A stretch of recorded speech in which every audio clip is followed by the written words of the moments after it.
guys, so today I have 6 watermelons. They all range in weight between 13 and 16 pounds, so we're averaging them out to about 15 pounds a piece. So with that, we'll go ahead and start chopping them up. So first off, we're going to start by sanitizing our stuff that we're going to use. Down in there I've got a grain bag that I'm going to put my watermelon in, and a bucket, and then I'll sanitize a knife and a cookie sheet. And once we get everything sanitized, I'll be right back. Okay, so I take my sanitized cookie sheet and I set my watermelon on there. The reason why we're doing that instead of a cutting board is so we can catch any juice that comes out of it as we're taking the rind off. So we'll just cut it in half here.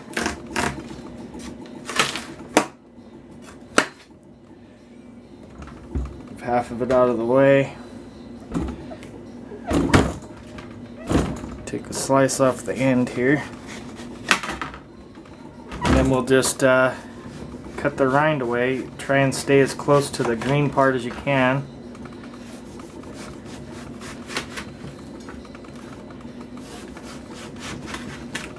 Trim all that up.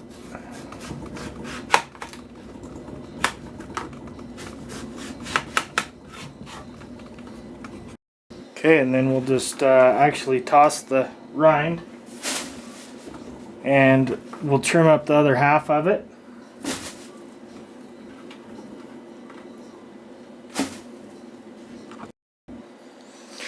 Okay, and then once you get the rind off of your watermelon, I've taken my sanitized grain bag and a sanitized pan, and then we're just going to cube this watermelon up.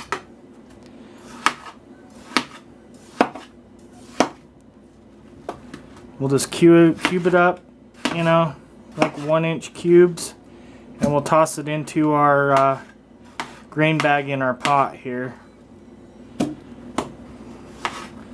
So I'll go ahead and finish that up. Okay, as you can see, I've got the watermelon into the pan and there's some juice left. We'll go ahead and dump all that juice in there. After all, that's what we're after. And now that we've got all the watermelon in there, we're going to go ahead and use a sanitized potato masher. And we're going to mash that all up. Try and get as much juice out of it as we can. And then we'll just keep repeating this process until we have all of our watermelons in the pot. Don't know if this pot's going to be quite big enough. I might have to do 2 separate batches. But we'll just keep squishing these down, and then we'll add another one, and we'll squish again and again. We'll see how many we get in there. Okay, I'm using this old-fashioned juicer that my mom had laying around. It's got like a stand on it, and then it's got like a cone-shaped colander and a wooden peg, and you just kind of put the watermelon in there, then you kind of squish it down and run this around. It's kind of like an old-fashioned juicer that they used for canning back in the day. I don't have a juicer, but this seems to be working pretty good, so I'll just continue to finish doing that. If you don't have one of these, you can just use the potato masher or your hands or whatever you've got. And once you're done, as you can see, you're just left with a little bit of pulp and some seeds. And the juice is down in the bucket.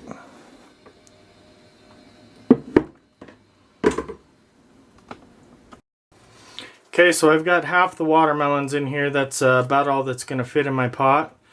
So as you can see, there's still some chunks, so I've put it on the stove to heat it up and kind of finish breaking down what we can out of there. I still got the pulp in a bag here, so we can strain it out once we're done. So we're just going to heat this up. We're not going to get it to boiling, but we're going to get it to about 165 degrees just to pasteurize it.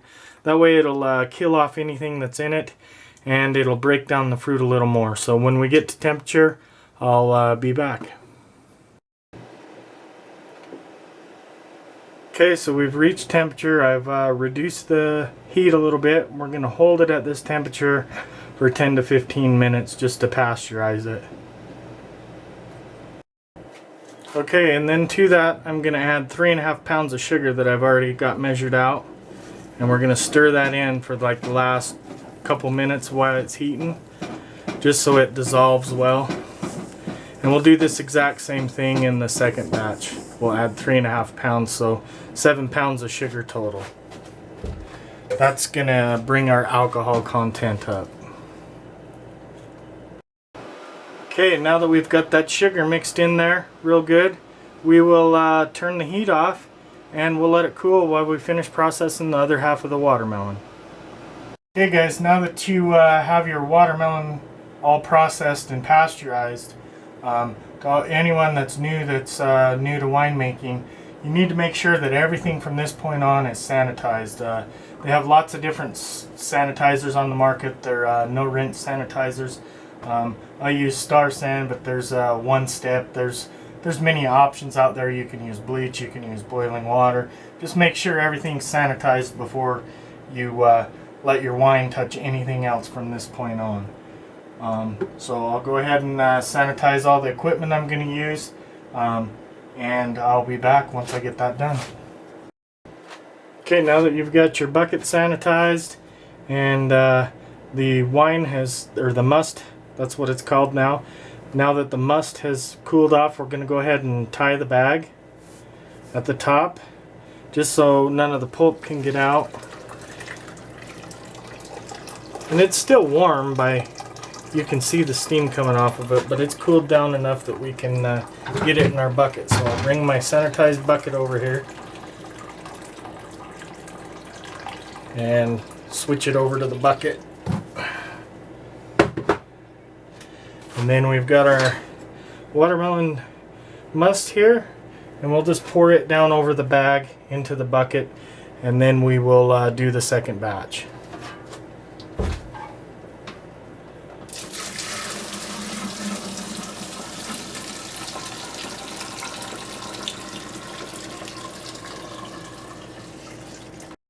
Okay, so here it is in the bucket. We're going to take the bag out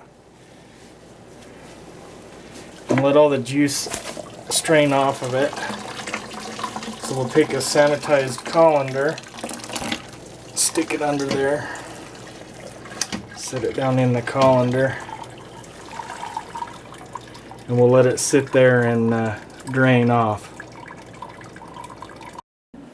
Okay, so I've got all my watermelon juice in the bucket. I've let it cool for a couple of hours now, and looks like we got about 6.5 gallons there.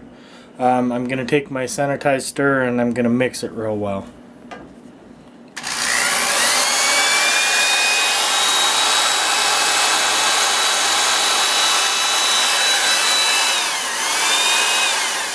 This is going to aerate the must, which is good. We're going to introduce some oxygen into it at this point.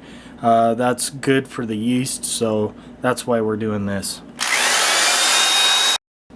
Okay, and then to the juice, we're going to add 2 cans of white grape juice. This is going to add a little bit of body to it. So we're just going to dump that down in there. Of course, we have it thawed out. So we'll open it up and we'll dump 2 cans of that down in there.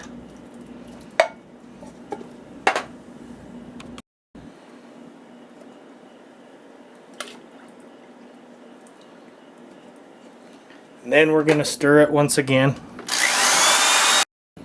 Next, I'm going to add 5 teaspoons of pectic enzyme.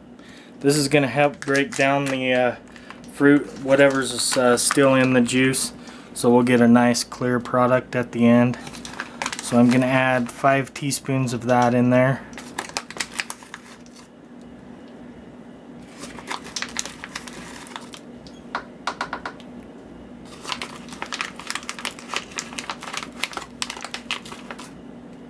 Next, I'm going to add 1.5 teaspoons of wine tannin.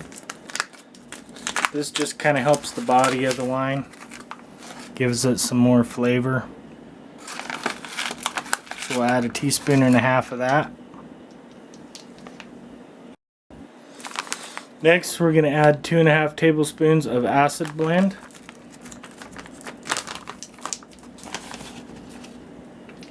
dump that down in there.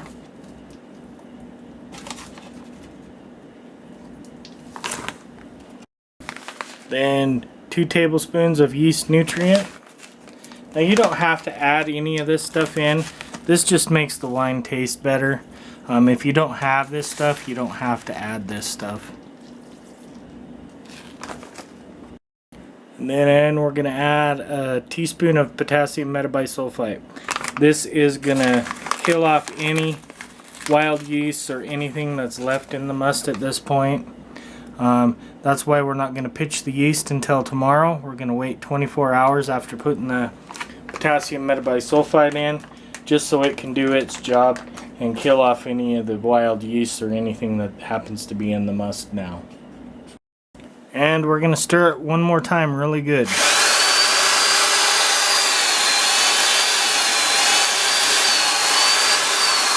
And then for the next 24 hours we just cover it with a towel. That way the potassium metabisulfite can evaporate out of there and nothing can get in there. So we'll go ahead and leave that for 24 hours and then we'll come back and pitch our yeast. Okay guys, it's the next day after we brewed up the watermelon must. So a couple hours before you're ready to pitch the yeast, you want to remember and remove that from the fridge, get it to room temperature, and then we will rehydrate the yeast. Today I have chosen Red Star Montrachet yeast.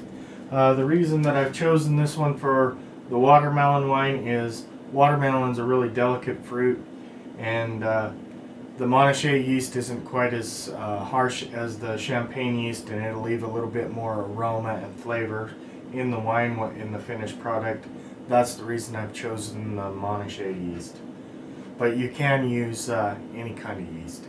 So I went ahead and sanitized a measuring cup and a straw from the bar. I went ahead and sanitized that.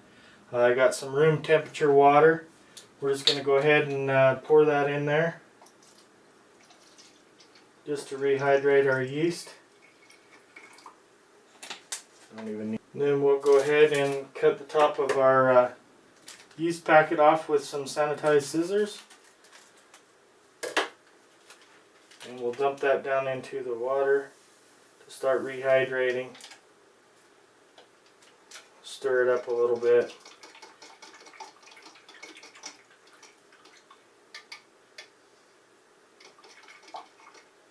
And then cover it with a clean paper towel. And we will let that sit for about 45 minutes. Okay, now I want to give it a quick stir, just to mix everything back together from sitting overnight. And I'm going to drop my sanitized hydrometer in there just so we can get a reading so we know where we're at.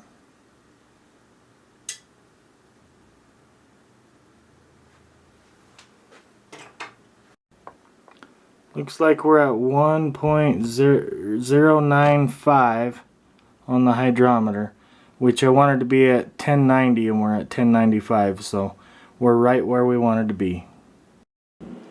Okay, so it's been about 45 minutes. As you can see, the yeast is rehydrated, looking happy in there. So we'll go ahead and take our cover off of our watermelon wine, and we'll go ahead and pitch our yeast.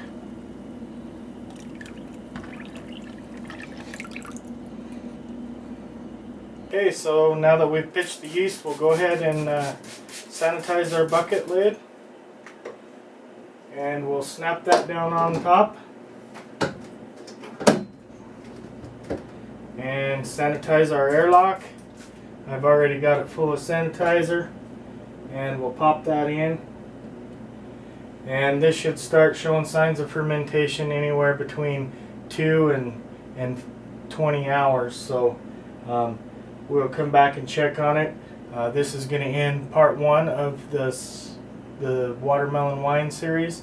I'm imagining there's going to be probably 3 or 4 parts to this series. So watch for those to come out as the wine progresses. I will post those up for you guys. And thanks for watching. And remember, there's always time for a glass of wine. Cheers.